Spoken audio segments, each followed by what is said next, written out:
And in this video, you're going to learn how to stop comparing yourself to other people. Like, have you ever been to a reunion where that person over there, you just know how rich they are?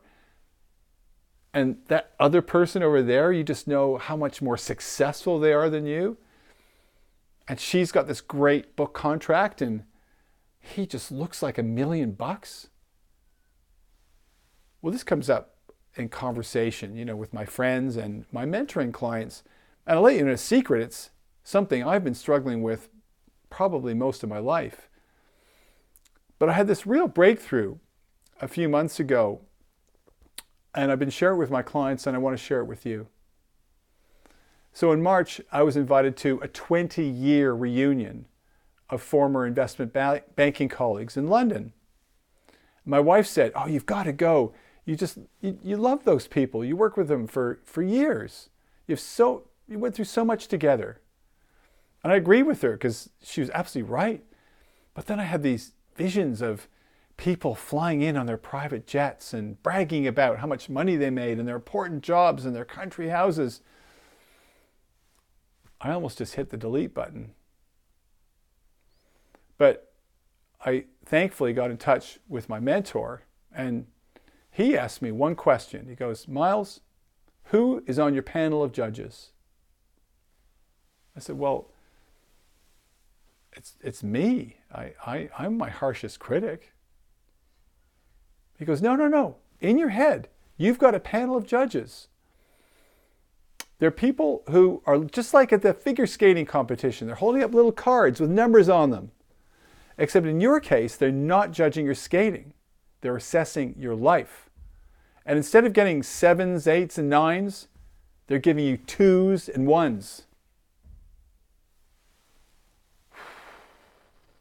This really resonated for me. Because I've always tried to put on a good look for people, but who? And I thought, well, my dad is one. I've always sought his approval, even though he's been gone for 20 years. And then there are these guys from my mid-20s, these ludicrously successful people. Like, there's this aristocrat who became a very famous writer, and then these bankers and these journalists who I really admired.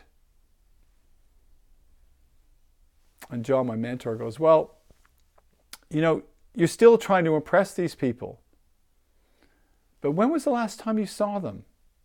30 years ago? 35 years ago? Guess what? They're not even thinking about you." Well, this was good mentoring. So, of course, I went to the reunion. But then I had a wobbly when I got there to London. I saw the hotels all these people were staying in, comparing it to my university dorm, £40 a night. And then I looked down at my suit, going, this thing's 10 years old. I can't go in this. Anyway, I dragged myself to the venue and opened the door, and there's 100+ people in there, and I'm going, oh. But I was so warmly greeted that just all my fears and concerns just evaporated.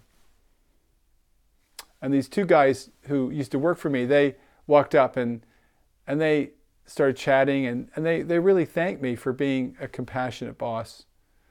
And it was very sweet. And then our big boss, the guy who was kind of the guest of honor at the event, he ran through this whole list of our accomplishments as a business, and I was singled out for the contributions I made, which was very pleasing. And then other people came up to me and they shared about some of the challenges and tragedies that they'd had in their lives, illnesses and bereavements. By the end of the night, everyone was feeling really good about themselves. And, this is like one of the best times of their professional lives for some people. And I walked home and I just felt grateful for having these people in my life. And, I started incorporating this whole idea of the panel of judges in my mentoring. And this one guy, he just said to me a few weeks ago, goes, "Oh, yeah. I've got one of those. I call it my board of directors. And my mom is the chairperson. And she's not even around anymore, but I still try to impress her." And then there's this woman who I met at a conference 20 years ago, and she said, You're going to be on the cover of a magazine. You're so talented. And that was kind of cool, but, it's been kind of a burden to live up to. And he went silent for a while, and then he goes, maybe I can let all these people go. And I thought that was really, really powerful. So my question to you is, who's on your panel of judges? And can you let them go?